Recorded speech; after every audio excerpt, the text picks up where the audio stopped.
bueno, quiero continuar. La semana anterior hablábamos un poquito acerca ¿de qué hablábamos? A ver, ¿se acuerdan? De la armadura de Dios.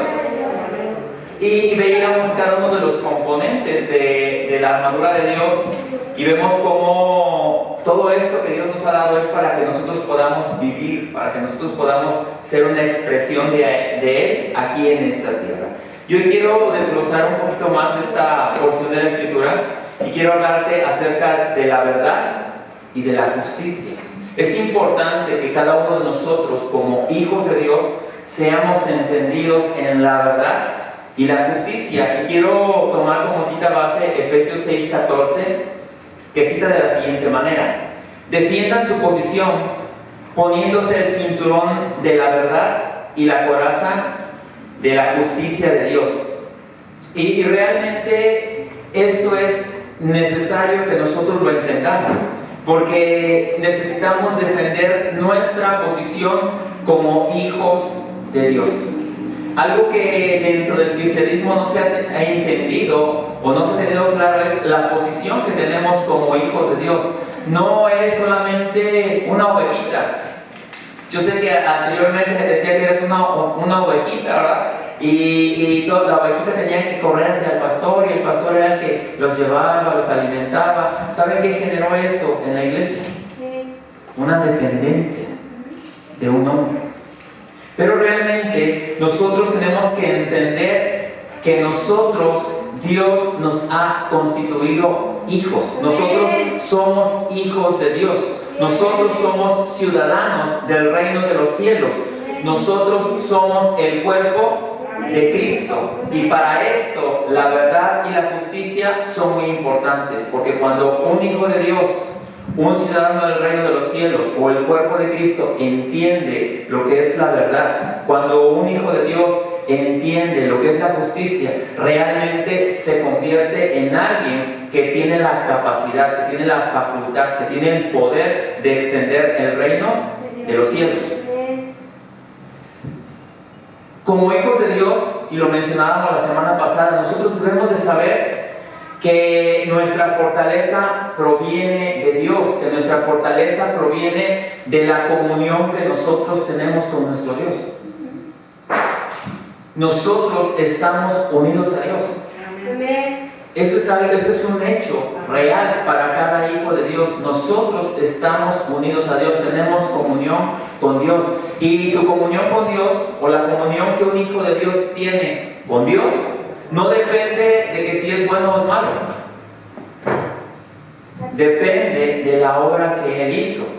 Obvio que si un hijo de Dios se sabe hijo de Dios, se entiende hijo de Dios, va a elegir lo bueno, va a vivir como corresponde a un hijo de Dios. Por eso la carta a los Efesios dice una palabra final: sean fuertes en el Señor y en su gran poder. Está diciendo, sean fuertes en esa comunión que ustedes tienen con Dios. La armadura de Dios que Dios nos da es una realidad, y eso lo tenemos que entender, es una realidad. Recordemos que el apóstol Pablo hablaba acerca de la armadura con un poquito más con fines didácticos, para que pudiera la gente entender, pudiera ilustrarlo. Vamos a poner como ejemplo, cuando hablaba del cinturón de la verdad y la coraza de justicia, ¿qué función tiene un cinturón? Sostener, ¿verdad? A algunos les sostienen los pantalones, ¿sí? Pero hay cinturones para sostener herramientas, dependiendo. Pero lo que hace un cinturón es precisamente sostener, mantener en un lugar, algunos elementos. La verdad nos sostiene como hijos de Dios. La verdad nos posiciona como hijos de Dios. La verdad nos permite caminar de acuerdo a la verdad de Dios. Y la coraza, ¿qué es la coraza? ¿Cuál era la coraza? Lo que el apóstol Pablo estaba viendo en la coraza. ¿Qué es la coraza? Bueno, vamos a actualizarlo un poquito. Si tú quieres ver en el soldado que el apóstol Pablo estaba viendo del Imperio Romano, la coraza era el pectoral, o era lo que cubría su pecho y su espalda, que generalmente era de pieles, a veces era pieles anudadas, o también algunas veces utilizaban ciertos tipos de huesos, o en otras ocasiones hasta metal tenía. Vamos a actualizarlo, ahora sería el chaleco antibalas. Fíjate, dice la coraza de justicia. ¿Cuál era la función de una coraza o ahora de un chaleco antibalas? Proteger los órganos vitales. ¿Sí? Entonces, ¿cuál es la coraza de justicia? ¿Qué es lo que hace la justicia en la vida de las personas? Nos protege. Fíjate, tenemos que entender esto. ¿Por qué? Porque mientras un hijo de Dios no se sepa justo, no va a vivir en justicia. Y si no vive en justicia, no va a cumplir el propósito eterno. Y si no cumple el propósito eterno, pues realmente no está cumpliendo la razón de su existencia aquí, en la tierra.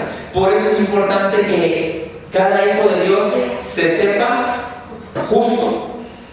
La carta de los Efesios 6:11 dice así: pónganse toda la armadura de Dios para poder mantenerse firmes contra las estrategias del diablo. La semana pasada también hablábamos acerca de cuáles son las estrategias del diablo. ¿Cuáles son las estrategias? ¿Se acuerdan? Mentir, engañar y calumniar. Esas son las estrategias. Esa va a ser la estrategia de toda la vida. Hablábamos de que la palabra diablo significa calumniador. Entonces su estrategia la conocemos. Siempre que tú estás ante un enemigo necesitas conocer cuál es su estrategia.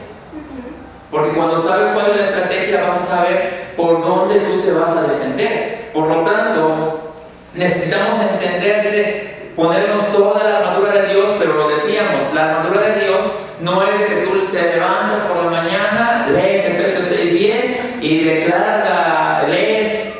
y te vas poniendo la armadura. No, es un entendimiento al que nosotros tenemos que tener. Debemos de saber que la armadura de Dios es una realidad para nosotros en Cristo.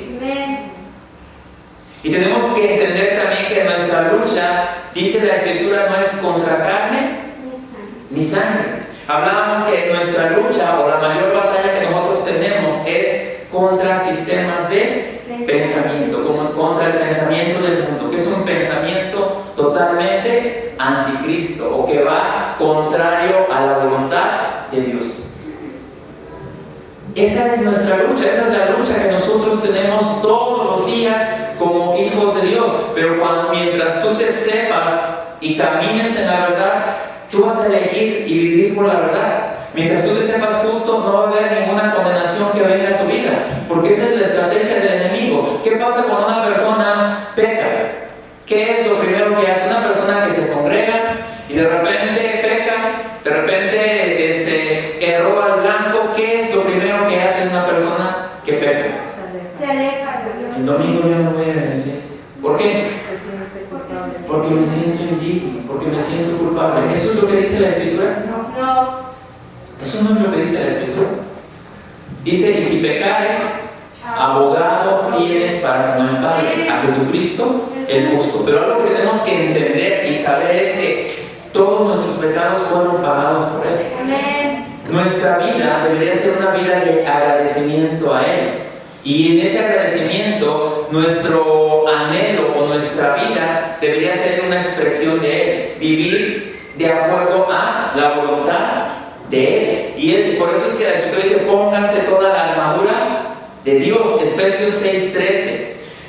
Por lo tanto, pónganse todas las piezas de la armadura de Dios para poder resistir al enemigo en el tiempo del mal. Así, después de la batalla, todavía seguirán firmes y de pie. Entonces hablábamos acerca de la armadura de Dios, y la armadura de Dios, lo primero que vemos es la verdad. La verdad necesitamos conocernos, necesitamos conocerla, porque ¿qué es lo que hace la verdad según la Escritura? Trae libertad. Trae libertad. La verdad trae libertad.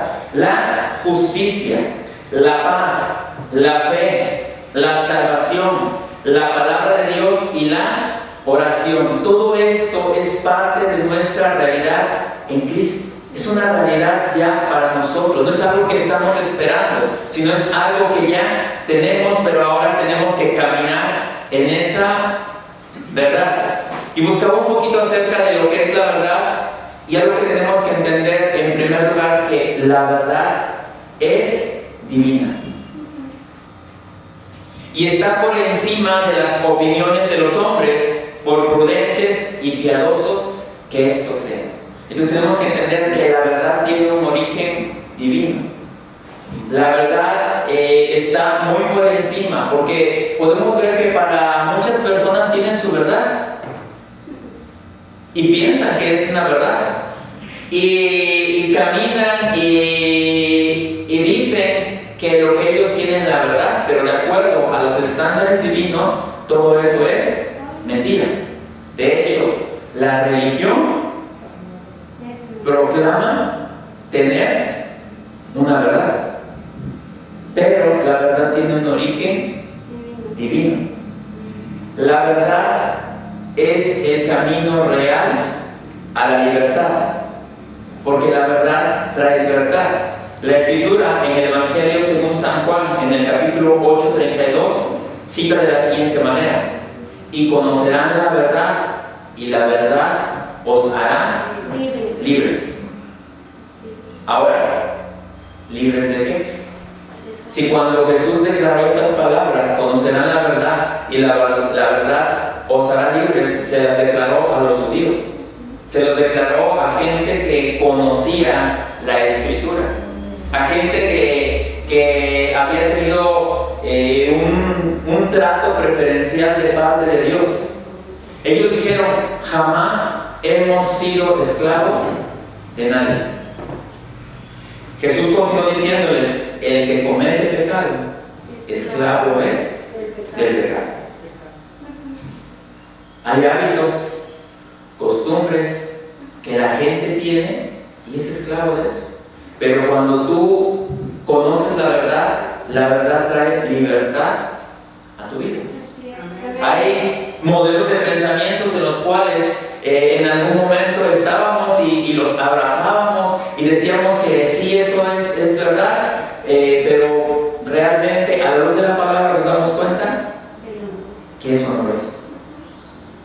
Hay gente que se aferra a decir que algo es verdad cuando realmente no sabe la fuente de eso que dice que es verdad. Es más, hay gente que afirma que la Biblia dice: ayúdate que yo te ayude. Y tú le preguntas: ¿y dónde está eso? No sé, pero está en la Biblia. Eso es una mentira que la gente defiende como una verdad, pero no es de acuerdo a la verdad que está en la Escritura. La verdad tiene un origen divino. Conocerán la verdad y la verdad los hará libres. La verdad no puede ser separada de Jesús, que es el camino, la verdad y la vida. Y Jesús es el camino, la verdad y la vida, porque es quien vino a revelar a Dios personalmente. Es el que vino a unirnos con Dios. Entonces él podría decir: yo soy el camino, yo soy la verdad y yo soy la vida. Juan 14:6 cita así: Jesús les dijo: yo soy el camino y la verdad y la vida. Nadie viene al Padre sino por mí.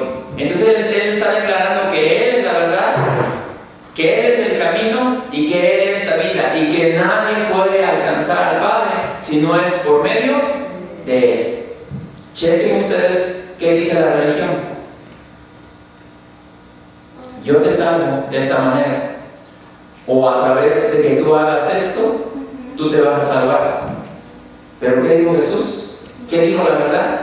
Yo soy el camino, yo soy la verdad y yo soy la vida. Nadie viene al Padre si no es por medio de mí. Así es, amén. El Espíritu también es verdad. Y el Espíritu es la verdad porque viene o es enviado a través del Cristo glorificado. Fíjate cómo lo declara la misma Escritura. En el Evangelio según San Juan, capítulo 16, versículo del 12 al 14, que cita así: aún tengo muchas cosas que deciros, pero ahora no las podéis sobrellevar. Pero cuando venga el Espíritu de verdad, Él os guiará a toda la verdad, porque no hablará por su propia cuenta, sino que hablará todo lo que oyere y os hará saber las cosas que habrán de venir. Él me glorificará, porque tomará de lo mío y os lo hará saber. Entonces el Espíritu también es la verdad. Y aquí Jesús le está diciendo: tengo muchas cosas que decirles, pero ahora no las podéis sobrellevar. Y en ese momento Él todavía estaba en la tierra, todavía no había sido crucificado. Y les dice: tengo muchas cosas que quisiera decírselas en este momento, pero no las pueden sobrellevar, no las pueden entender, no tienen la madurez para entender esas cosas que yo les quiero decir. La verdad nos posiciona en nuestra realidad espiritual. Esto es algo que tenemos que entender. Nosotros tenemos una realidad espiritual. El problema es que hemos dependido tanto tiempo de las circunstancias, hemos dependido tanto tiempo de nuestra alma, que nos cuesta trabajo entender nuestra posición espiritual que nosotros tenemos, la posición espiritual que Dios nos ha dado. Necesitamos conocerla. La primera carta a los Corintios, en el capítulo 2, versículo del 12 al 14, cita de la siguiente manera: y nosotros no hemos recibido el Espíritu del mundo, sino el Espíritu que proviene de Dios, para que sepamos lo que Dios nos ha concedido, lo cual también hablamos, no con palabras enseñadas por sabiduría humana, sino con las que enseña el Espíritu, acomodando lo espiritual a lo espiritual. Pero el hombre natural no percibe las cosas que son del Espíritu de Dios, porque para él son locura y no las puede entender, porque se han de discernir espiritualmente. Entonces nos estamos dando cuenta cómo nosotros tenemos que entender esta verdad. Pero aquí la Escritura nos habla del hombre natural. Y eso es algo muy importante que yo quiero que tú entiendas. La Escritura habla del hombre natural, del hombre espiritual y del hombre carnal. Ahora, la pregunta aquí es: ¿cuál es cuál? ¿Cuál es cuál? No contesten. ¿Alguien sabe diferenciar cuál es cuál? ¿Sí o no? Sí. Porque necesitamos entender eso. Bueno, o igual te catalogas tú. No me puedes decir que en 12. ¿En cuál te catalogas tú? Porque necesitamos entenderlo. Realmente no está tan complicado. Nosotros fuimos diseñados y estamos equipados en Cristo para vivir de acuerdo al hombre espiritual. Amén. Esa es nuestra realidad. El hombre natural, y aquí la Escritura dice que el hombre natural no percibe las cosas del Espíritu, no las entiende.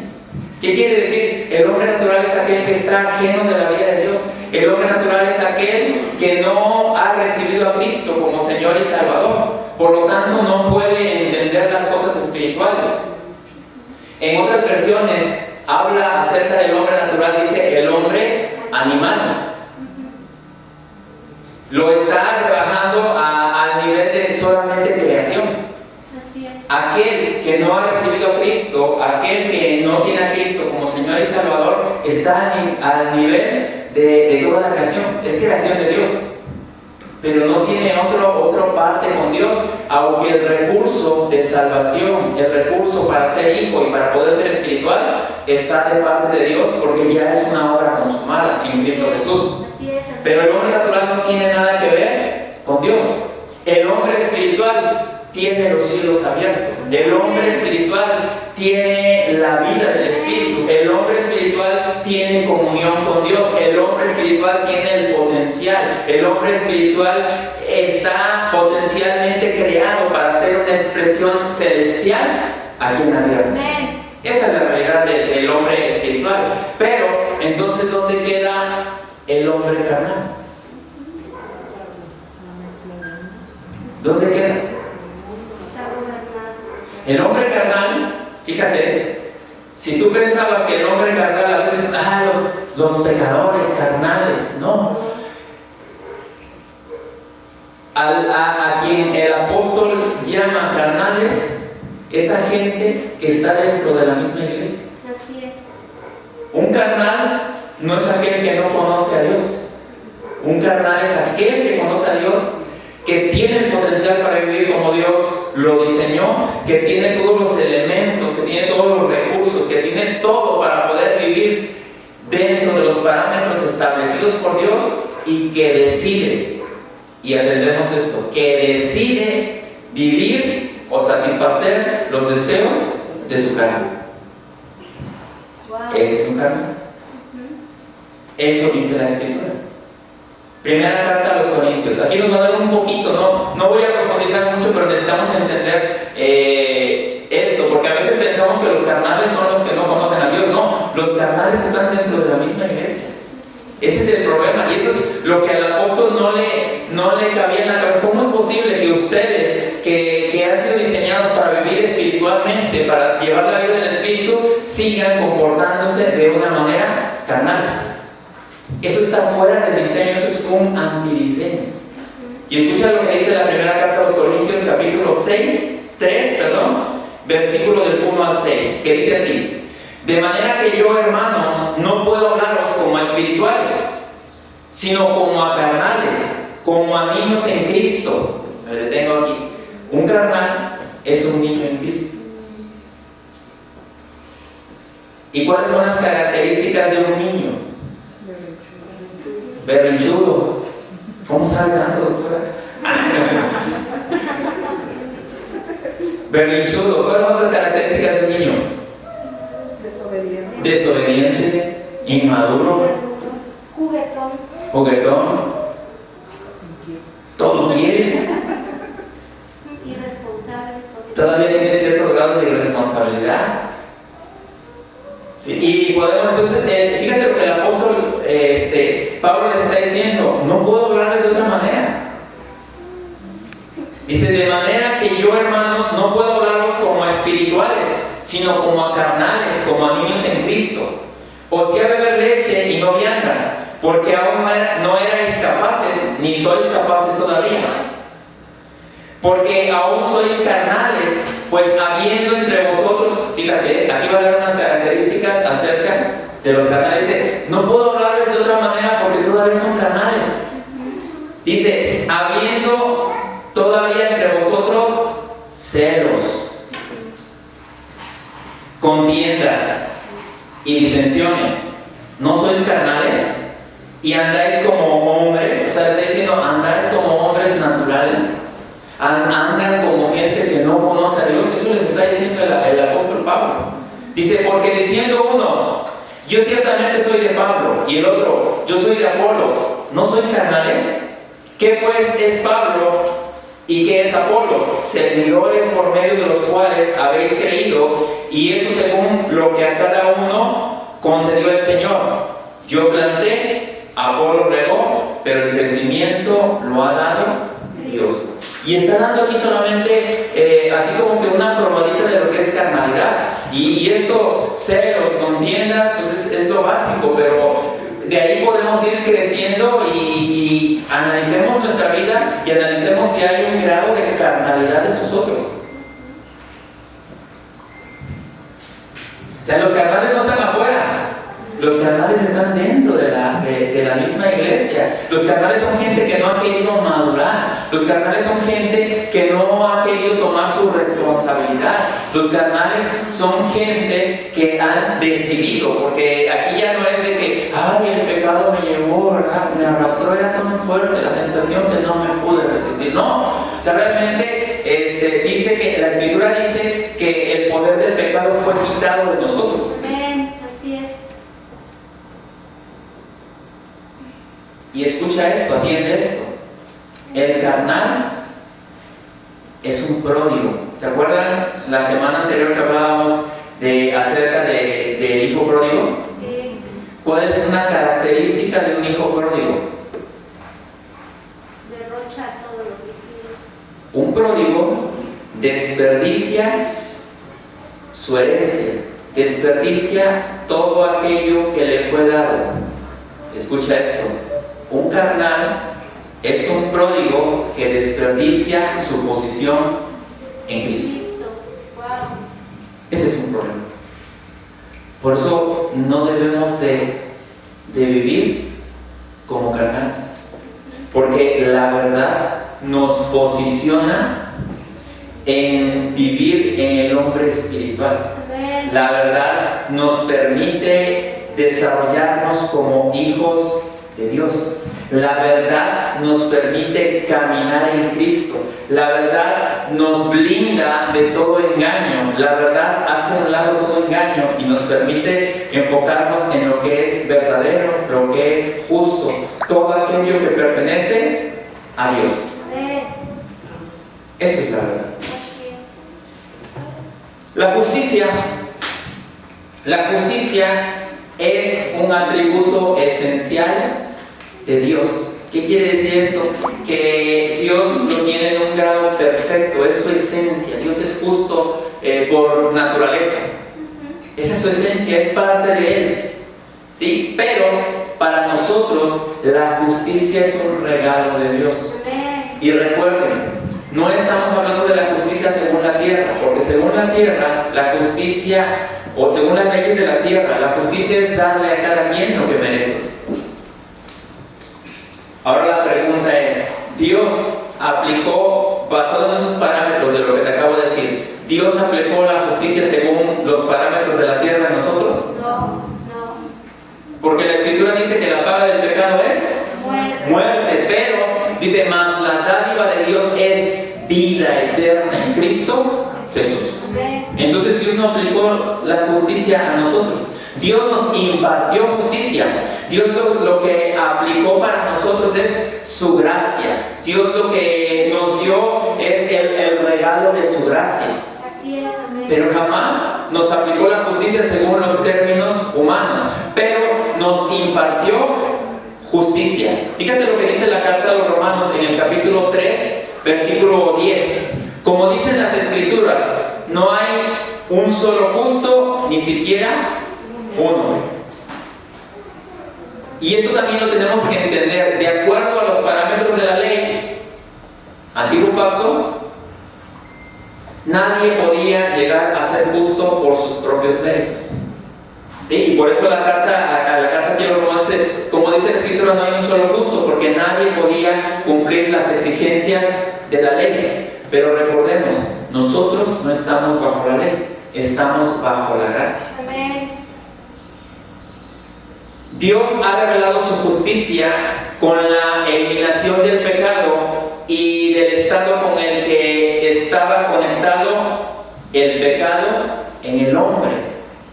Lo que Dios hizo es que eliminó el pecado del hombre, ¿sí? Y cuando hablo del pecado, hablo de esa condición que lo llevaba a pecar. Y también eliminó Dios la condición adámica en la vida del hombre. ¿Cómo es que se realizó esto?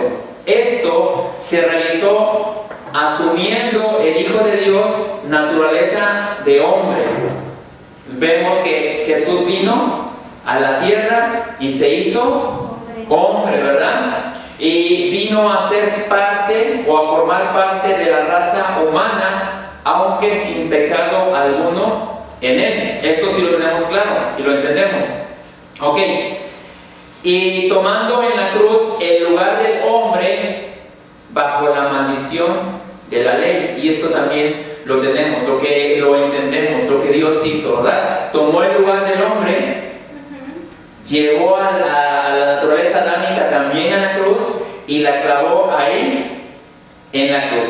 Y siendo hecho pecado, porque aunque él no tenía pecado, por cargar con todas las culpas, con todo el pecado del mundo, dice, se hizo pecado, dio gloria a Dios al llevar a juicio el pecado. Entonces, esto es lo que Él hizo para traer justicia a la vida de los hombres. Justicia no es por lo bueno que tú seas. Justicia es un regalo de Dios. Justicia es la expresión de gracia de Dios.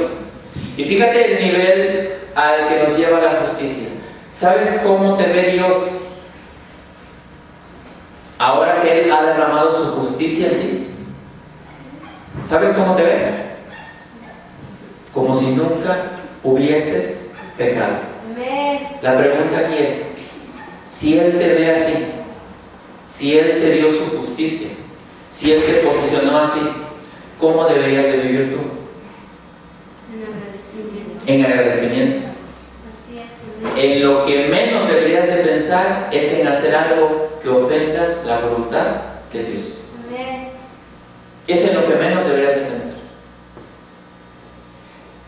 La carta de los Romanos en el capítulo 3, versículo 21 al 24 dice así: pero ahora, tal como se prometió tiempo atrás en los escritos de Moisés y de los profetas, Dios nos ha mostrado cómo podemos ser justos ante Él sin cumplir con las exigencias de la ley. Dios nos hace justos a sus ojos cuando ponemos nuestra fe en Jesucristo. Nuevamente, Dios nos hace justos a sus ojos cuando ponemos la fe en Jesucristo. ¿Sí ahí vamos bien? Sí. Y eso es verdad para todo el que cree, sea quien fuera. Imagínate, eso es algo tremendo. Dice, esto es verdad para quien sea, no importa quién sea. ¿Sí? No hay una distinción. No, porque tú estás más guapo, tú estás más feo, o tú eres más bueno, o tú eres menos bueno. No, realmente, mira, si nosotros nos queremos medir con Dios, en nosotros mismos, pues realmente nadie pasaría la prueba. Pero Dios en su amor nos dio su justicia, para que no importa la condición de la persona que sea, dice que Él nos recibe. Así es, amén. ¿Sí? No importa, dice, quién sea. 23. Pues todos hemos pecado y nadie puede alcanzar la meta gloriosa establecida por Dios. Sin embargo, Dios nos declara justos gratuita y bondadosamente por medio de Cristo Jesús, quien nos liberó del castigo de nuestros pecados. Entonces, la justicia es gratuita.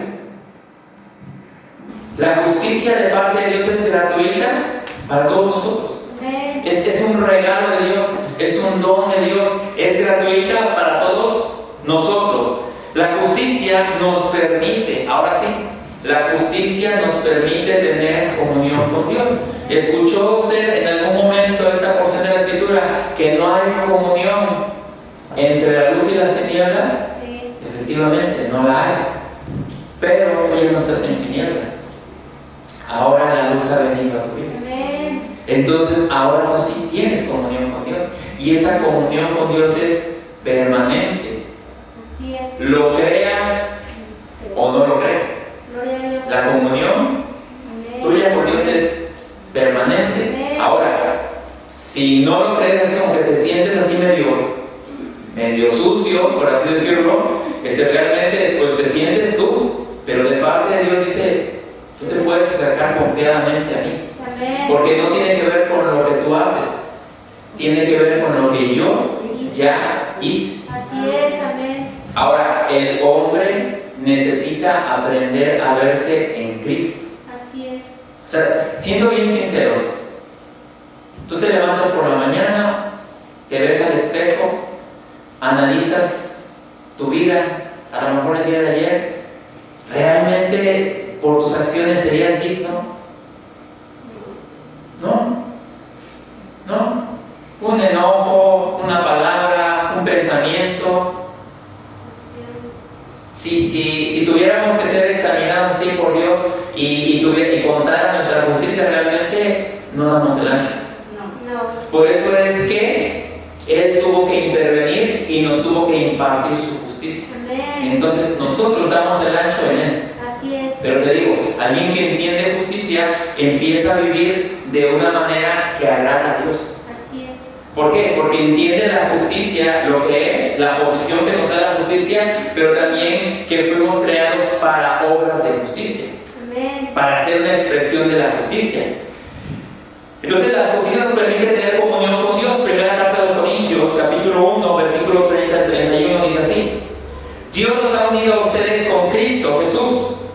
Dios hizo que Él fuera la sabiduría misma para nuestro beneficio. Cristo nos hizo justos ante Dios, nos hizo puros y santos y nos liberó del pecado.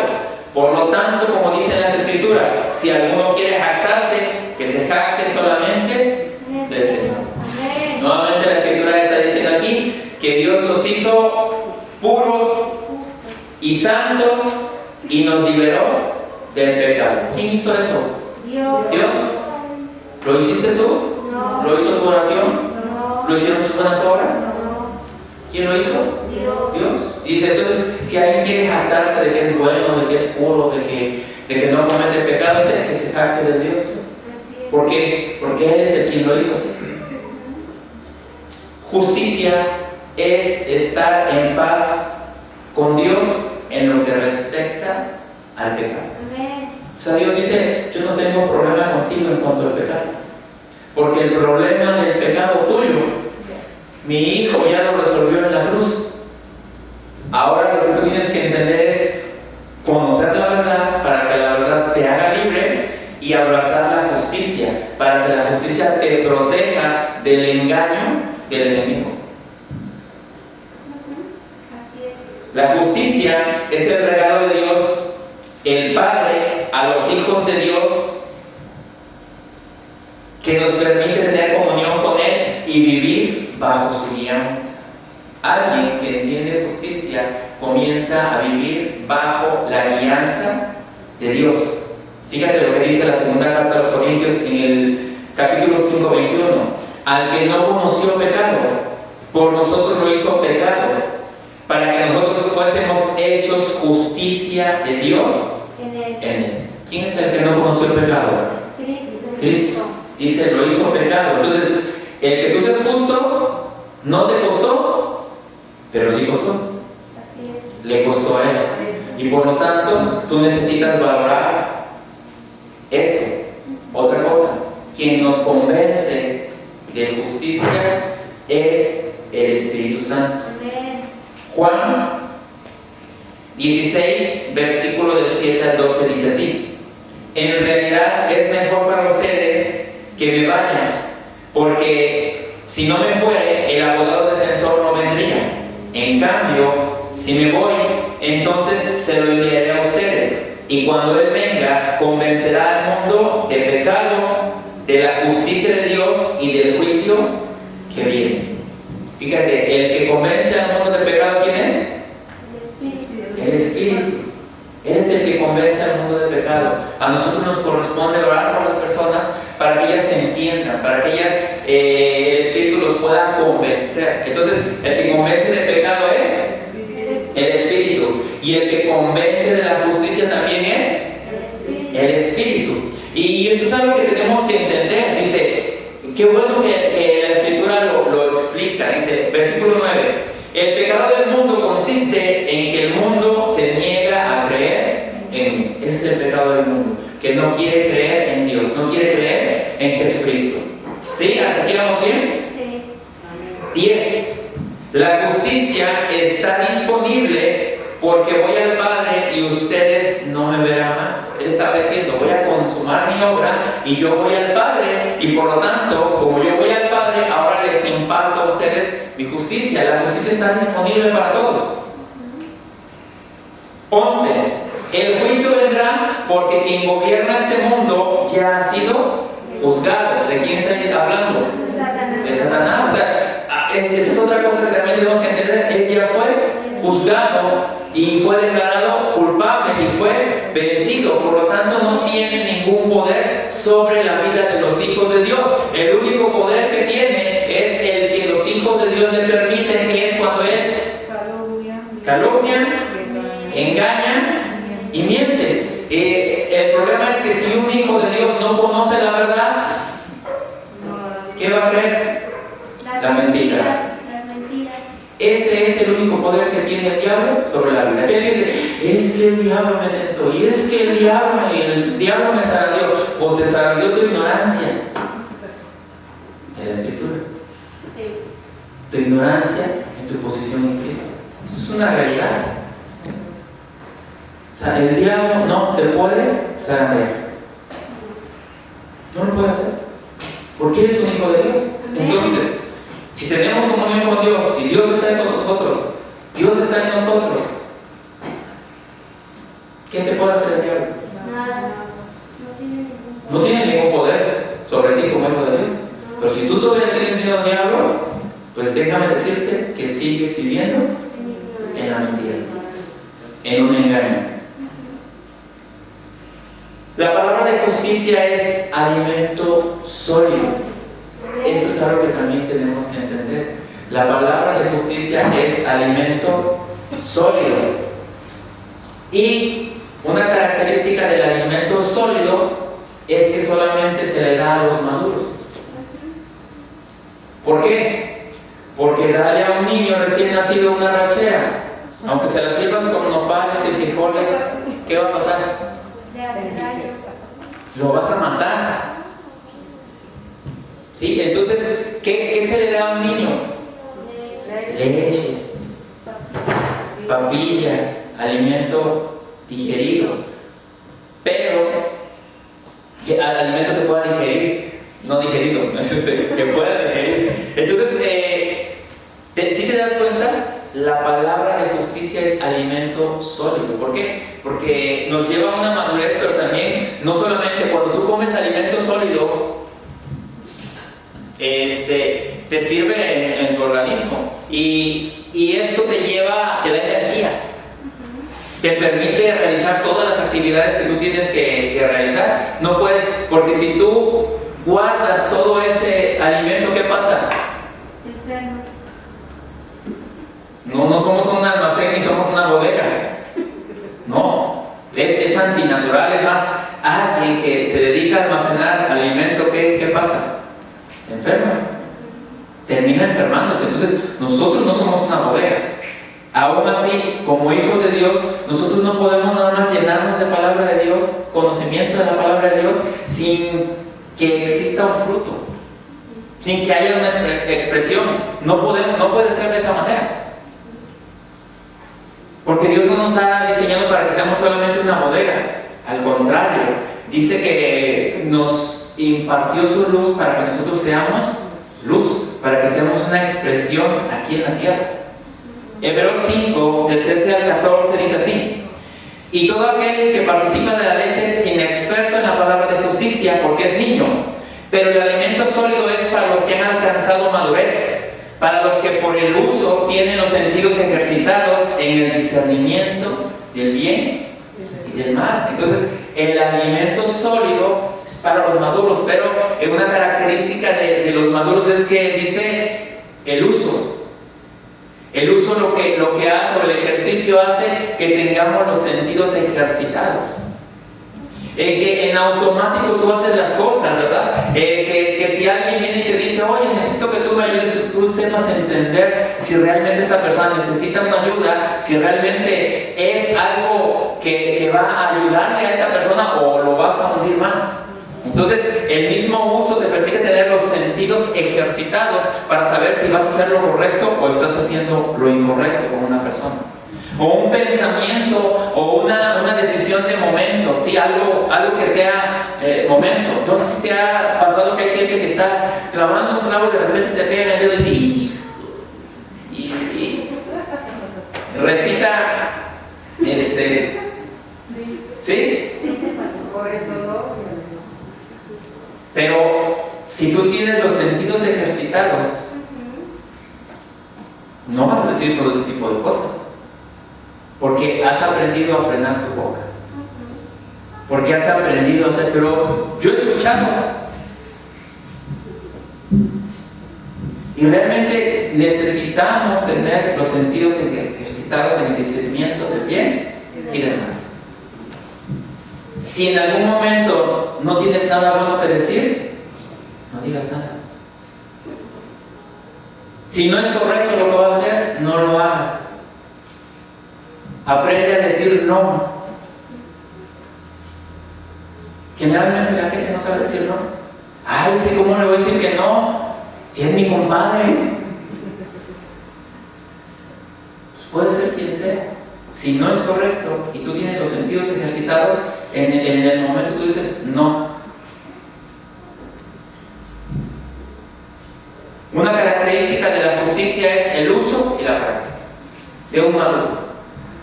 El uso y la práctica. El que no se vuelve una bodega, nada más está almacenando. Pero el que no está usando todo lo que Dios trae a nuestra vida, toda la verdad, la justicia, echamos mano de ella para que podamos vivir en esa verdad y podamos ser una expresión de justicia aquí en la tierra. La justicia se manifiesta o se expresa en los hijos de Dios como un fruto. Es un fruto. Primera carta de Juan, capítulo 2, versículo 29.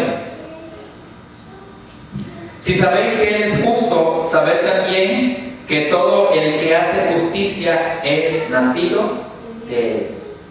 Entonces, todo el que hace justicia, todo el que es nacido de Dios, hace justicia, practica la justicia, vive en la justicia, porque ha entendido la justicia. Por eso es que el apóstol Pablo entendía esta verdad. El apóstol Pablo citó unas palabras que muchos cristianos las repiten, pero realmente no las viven. El apóstol Pablo dijo: para mí el vivir es Cristo y el morir es ganancia. Él estaba diciendo: si yo vivo, es para hacer la obra de Cristo, es para expresar a Cristo, es para manifestar a Cristo. Y si yo me muero, pues estoy con Cristo, estoy mejor. Ahora el problema es que hay gente que, bueno, iba a decir otra cosa, que ni se muere ni está en Cristo, ¿verdad? O sea, no, hay gente que realmente, o sea, no entiende esta parte de que si nosotros morimos, se acabaron los problemas aquí en la tierra. Así es. Pero si estamos aquí, pues nuestra razón de ser es expresar a Cristo, Así es. manifestar a Cristo. Entonces necesitamos entender, Filipenses 1, 21 al 25 dice así: pues para mí vivir significa vivir para Cristo y morir es aún mejor. Pero si vivo, puedo realizar más labor fructífera para Cristo. Así que realmente no sé qué es mejor. Estoy dividido entre dos deseos. Quisiera partir y estar con Cristo, lo cual sería mucho mejor para mí. Pero por el bien de ustedes es mejor que siga viviendo. Al estar consciente de esto, estoy convencido de que seguiré con vida para continuar ayudándolos a todos ustedes a crecer y a experimentar la alegría de su fe. Lo que estaba diciendo el apóstol Pablo es: pues yo ya me quisiera ir porque sé que estoy mejor allá, pero así como los veo todavía, creo que todavía me queda para mucho rato el estar aquí, para seguirlos encaminando, para seguirlos ayudando a que vivan de la manera que tienen que vivir. Si tú todavía, la gente que está en tu entorno necesita que tú le enseñes a vivir, no te estés despidiendo todavía hay mucho trabajo que tenemos que hacer y tienes que ser una expresión de Cristo aquí en la tierra. Amén. A eso fuimos llamados. Vivir bajo el diseño divino nos proyecta a vivir vidas productivas. Ojo, vidas productivas. ¿Qué es una vida productiva? La gente confunde la productividad con trabajo. ¿Tú qué quieres en la vida? ¿Tener trabajo o ser productivo? Ser productivo. Hay gente que trabaja todo el día y totalmente improductiva. Pero hay gente que trabaja 2 o 3 horas y es muy productiva. Entonces, vivir bajo el diseño de Dios nos proyecta para vivir vidas productivas y efectivas para el cumplimiento del propósito eterno. Todo está encerrado en el propósito eterno, que es darlo a conocer a Él. Justicia y verdad nos dan la libertad para vivir la vida del Espíritu. La justicia y la verdad. Y vamos a dejarle aquí, y para la próxima vamos a seguir estudiando los siguientes componentes de la armadura de Dios, porque creo que es importante que podamos entender. Hoy aprendimos acerca de la verdad y la justicia. La verdad nos hace libres y la justicia nos blinda de todo ataque, nos blinda de todo engaño. La justicia nos permite, aunque todo el mundo nos condene, nosotros sabemos que en Cristo somos justos porque Él nos ha justificado y que eso no depende de nosotros, que depende de la obra que Él ya realizó en la cruz. Oramos, Padre. Gracias por este tiempo, gracias por tu palabra, gracias porque sabemos que tu verdad nos instruye, que tu verdad trae libertad a nuestras vidas. Gracias por la justicia que ha sido impartida a nosotros, a cada uno de tus hijos, para que nosotros podamos ser una expresión tuya aquí en la tierra. Te lo agradecemos en el nombre de Cristo Jesús. Amén. Amén. Y bueno, para todos aquellos que están en las redes, igualmente les decimos compartan este mensaje para que más gente pueda ser edificada en la palabra de Dios. Nos vemos hasta la próxima.